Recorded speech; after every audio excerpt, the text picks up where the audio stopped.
গোটা কোর্টের লোককে সাক্ষী রেখে এবার সকলের সামনে স্রোত সার্থককে প্রপোজ করলো। হ্যাঁ বন্ধুরা, ভিডিওটা লাইক দিয়ে দেখতে থাকুন। যে মুহূর্তে কিনা সার্থক স্রোতের পেছন পেছন ছুটে গিয়ে বলতে থাকে যে কী ব্যাপার স্রোত, তুমি সিগনেচারটা না করে দিয়ে এরকম করে ছুটে চলে এলে কেন বলো তো? সকলে ওখানে আমাদের জন্য ওয়েট করছে, চলো। তুমি এত দেরি করছো কেন বলো তো? আমি কিছুই বুঝতে পারছি না। যেখানে কিনা সব থেকে বেশি এই সম্পর্কটাকে শেষ করে দেওয়ার পেছনে তুমি এক্সাইটেড ছিলে, সেখানে কিনা আজকে যে মুহূর্তে কিনা তোমার একটা সিগনেচারের বিনিময়ে আমাদের সম্পর্কটা রীতিমতো শেষ হতে চলেছিল, সেটাকে তুমি না করে কেন এরকম করে ঝুলিয়ে রেখেছো? কিন্তু সেটাই বুঝতে পারছি না। সো তুমি কথা বলছো না কেন বলো তো?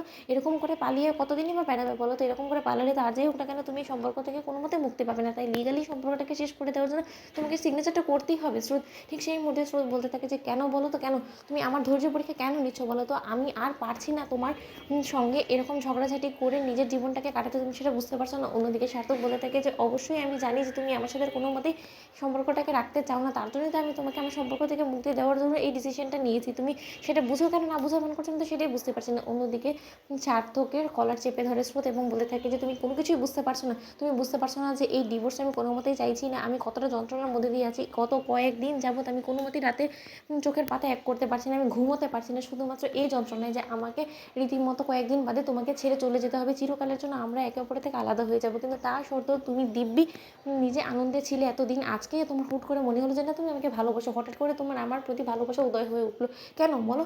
এই কথাগুলো তুমি আগে বলতে পারতে না? যদি এই কথাটা তুমি আগে আমাকে বলতে, তাহলে নিশ্চয়ই আমাদেরকে এখানে কোর্টে এসে এত না নাটকীয়তার মুখে পড়তে হতো না।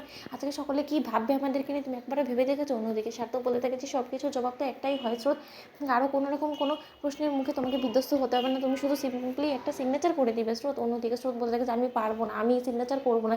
তুমি যখন একবার তোমার ভালোবাসার কথা আমার কাছে প্রকাশ করেছো, তারপরে তোমার কি মনে হয় যে আমি বোকার মতন সেই ডকুমেন্টে সিগনেচার করে দিয়ে আমাদের সম্পর্কটাকে শেষ হতে দিব? আমি বরঞ্চ আজকে থেকে তোমার গা ছুঁয়ে বলছি যে আজকে থেকে তুমি আর কোনো মতে আমার কাছ থেকে রেহাই পাবে না। রীতিমতো তোমাকে প্রত্যেকটা দিন তোমার পাপের প্রায়শ্চিত্ত করতে হবে। তুমি এতদিন ধরে আমাকে যে কষ্টগুলো দিয়ে গেছো, সেই সকল জিনিসের জন্য তোমাকে শাস্তি পেতে হবে। সার্থক, আমার আর তুমি ধৈর্যের পরীক্ষা নিও না, আমি আর পারছি না। ঠিক সেই মুহূর্তে সার্থককে জড়িয়ে ধরে অজরে যখন স্রোত কাঁদতে থাকে, ঠিক সেই মুহূর্তে সার্থক বলতে থাকে যে স্রোত, তাহলে নিজের মনের কথাটা বলেই ফেলো না, এখনও কিন্তু তুমি কোনো মতে তোমার মনের কথাটা বলোনি, সকলে আমাদের দিকেই তাকিয়ে আছে। ঠিক সেই মুহূর্তে যখন স্রোত বলতে থাকে যে তুমি বুঝতে পারছো না, আমারও বলার অপেক্ষা থাকে এখনও পর্যন্ত, তাহলে ঠিক আছে, আমি বরঞ্চ সকলকে সাক্ষী রেখে চিৎকার করে বলছি যে হ্যাঁ, আই লাভ ইউ, আমি তোমাকে ভালোবাসি, আমি তোমাকে ভালোবাসি এবং আমি তোমাকে ঘিরেই বাঁচতে চাই, আমি তোমাকে ছাড়া অসম্পূর্ণ। সার্থক, এবার হয়েছে, এবার নিশ্চয়ই তোমার যা শোনার ছিল সেটা তুমি শুনে ফেলেছো।